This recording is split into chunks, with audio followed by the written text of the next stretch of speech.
នឹងនន្ត្រីខ្ញុំមិនណានឹងព្រួប្រែខ្ញុំរសាចំហធ្វើដើម្បីពុកម៉ែឪចែកឋានទៅហើយគាត់មិនអាចនៅថែកូននេះនឹករលឹកព្រោះមិនអាចបាននៅក្បែរតស៊ូនឹងនន្ត្រីខ្ញុំមិនណានឹងព្រួប្រែខ្ញុំរសាចំហធ្វើដើម្បីពុកម៉ែឪចែកឋានទៅហើយគាត់មិនអាចនៅថែ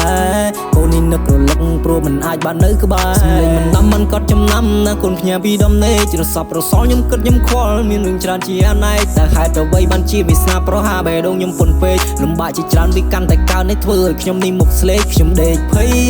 ខ្ញុំដេកព្រួយតែមិនសុំអ្នកណាខ្ញុំមិនត្រូវការពីសុំជំនួយជីវិតស្របំប្រងនៅពេលដែលយើងចេញដើមចេញត្រួយរស់នៅត្រូវតែកត់ខំកូនកុំមិនឡំកូនកុំបេះបួយ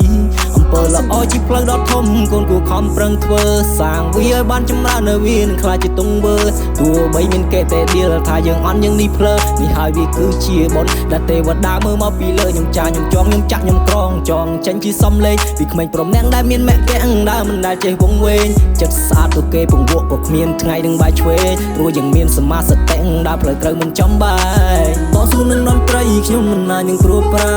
ខ្ញុំរសាចំហធ្វើដើម្បីពុកម៉ែឪចែកឋានទៅហើយគាត់មិនអាចនៅថែកូននេះនឹករលឹកព្រោះមិនអាចបាននៅក្បែរតស៊ូនឹងនន្ត្រីខ្ញុំមិនណានឹងព្រួប្រែខ្ញុំរសាចំហធ្វើដើម្បីពុកម៉ែឪចែកឋានទៅហើយគាត់មិនអាចនៅថែកូននេះនឹករលឹកព្រោះមិនអាចបាននៅក្បែរ